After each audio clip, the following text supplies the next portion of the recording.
जो भारतीय जनता पार्टी का कार्यकाल रहा है कन्नौज में, कन्नौज के विकास को रोका है। जो कभी अपने सुगंध के लिए शहर जाना जाता था, वो सांसद की करतूतों की वजह से जाना जा रहा है। जो सुगंध का शहर है, समय समय पर सांसद जी के करतूत, जिसमें कभी पुलिस को ठोकना, कभी थाने में जाकर के अपराधियों को छुड़ा देना, और पुलिस तमाशा देखती रही। यही तालिग्राम मुझे याद है जब मैं राष्ट्रपति जी के वोट डालने जा रहा था राष्ट्रपति चुनाव में। उसी के आसपास की घटना है कि तालिग्राम में भारतीय जनता पार्टी के नेता ने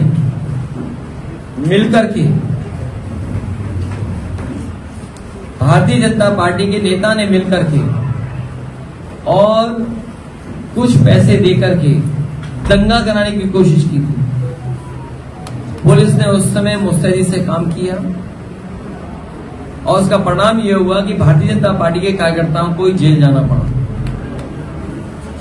अभी कुछ दिन पहले लोधी समाज को अपमानित किया गया। बोले समाज को तो हम पैसा देके खरीद लेते हैं।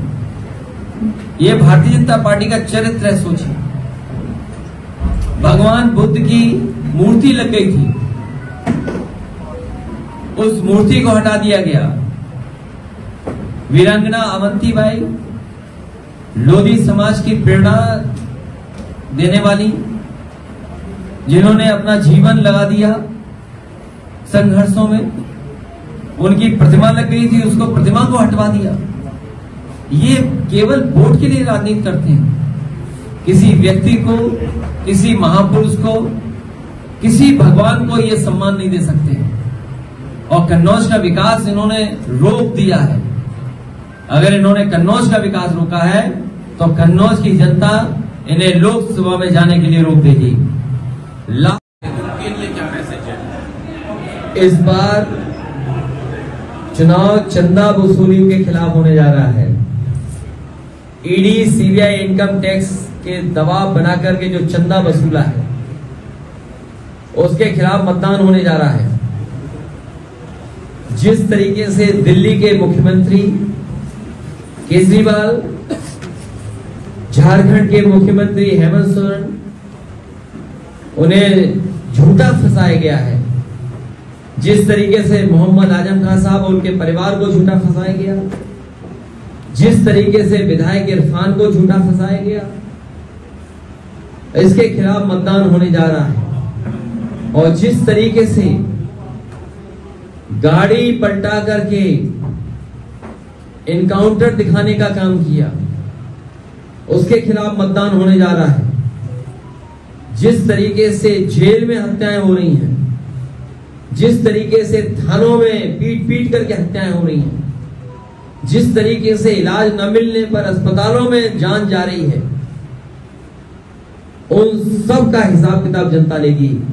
ये शहर, ये लोकसभा वो क्षेत्र है जहां एक नौजवान ने अपनी डिग्री जला दी और कहा कि उस डिग्री से क्या फायदा जो नौकरी हमें न दिला सके। अपने पिता को, माँ बाप को चिट्ठी लिख के गया, बहन की शादी के लिए कह करके गया और माफी मांगते चला गया। क्या ये सरकार ऐसे ही विश्वगुरु बनाना चाहती है भारत को? सोचो, विकसित भारत यात्रा चलाई प्रधानों से पैसा वसूल करके, अपने इन्होंने अकाउंट भरे, ईडी, सीबीआई, इनकम टैक्स के डर का दिखाकर सबसे ज्यादा चंदा वसूलने का काम अगर किसी ने किया तो भारतीय जनता पार्टी ने। और उसका ध्यान हटाने के लिए ये जानबूझ करके अरविंद केजरीवाल को जेल भेजने का काम किया, क्योंकि ये इलेक्टोरल बॉन्ड पर बहस नहीं करना चाहते हैं। इलेक्टोरल बॉन्ड ने इनका बैंड बचा दिया है और जिस तरीके की चंदा की खबरें आ रही हैं, उससे दुनिया में भारत की थू-थू हो गई। अरविंद केजरीवाल की मणिपुर में ने प्रत्याशी नहीं मिल रहे ढूंढे, नॉर्थ ईस्ट में प्रत्याशी नहीं मिले ढूंढे, लद्दाख जा नहीं सकती बीजेपी।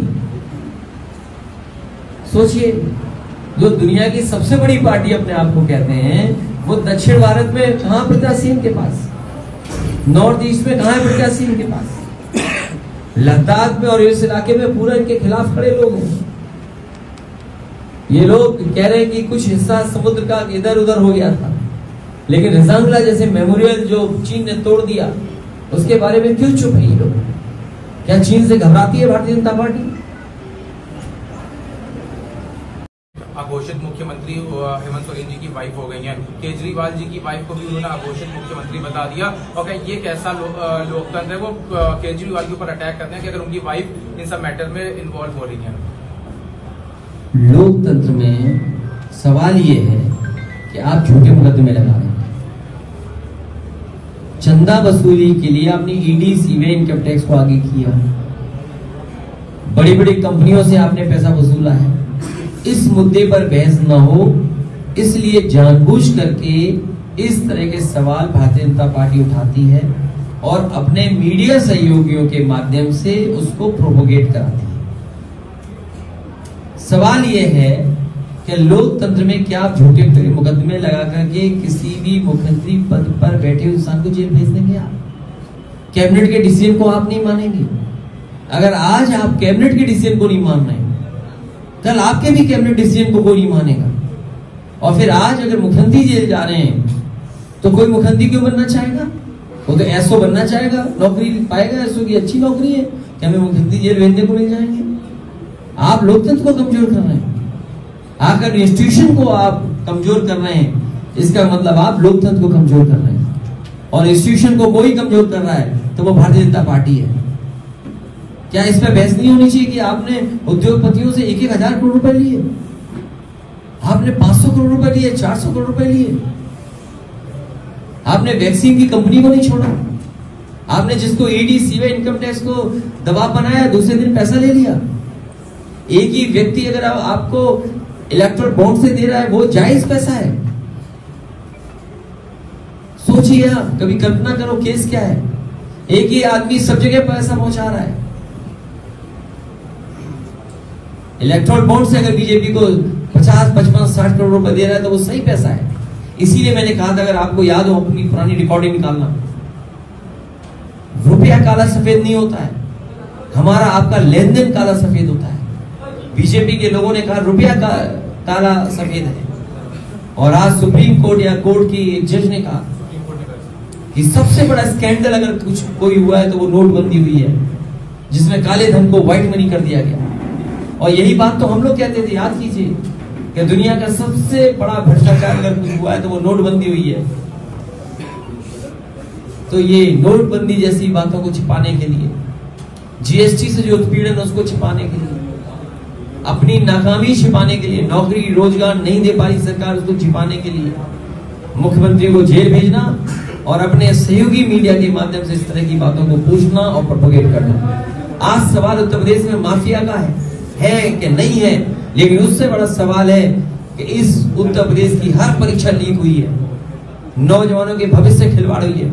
और सोचो, यहाँ का ब्रजेश पाल, उसने आत्महत्या कर ली हो डिग्री जला करके, नौकरी नहीं दे पा रही सरकार। इसलिए जो नाराजगी है उससे ध्यान हटाने के लिए इस तरह के सवाल भारतीय जनता पार्टी उठा रही है, और कह रहे हैं कि वो गरीबों को दिखाते, उनकी छवि खराब थी। जिस तरीके से लोगों ने स्वीकार नहीं किया था कि गाड़ी पलटने से इनकाउंटर हो जाता है, उसी तरीके से लोग ये भी महसूस कर रहे हैं कि जेल में जहर दिया गया है, और लोग चर्चा कर रहे हैं, संदेह कर रहे हैं। सोचो, जो सरकार की हिफाजत में जिसकी जान चली जाए। इसीलिए तो हमने कहा कि जो जीरो टॉलरेंस कहने वाले हैं, वहां कहीं भी कोई मारा जा सकता है सरकार के माध्यम से, जो आरोप सरकार पे लग रहे हैं। और हम और आप नहीं भूले हैं, बगल में ही बुलडोजर से माँ बहन को जिंदा जला दिया था, याद होगा आपको। तो जो सरकार ये दावा करती हो कि जिन अधिकारियों ने जिंदा जला दिया था उन अधिकारियों के खिलाफ कार्रवाई होगी, वहीं आपको याद होगा एक थाने में क्षत्रिय बिरादरी का नौजवान, उसकी हत्या हो गई थी, कहा था कार्रवाई होगी पुलिस पर, क्या कार्रवाई हुई पुलिस पर?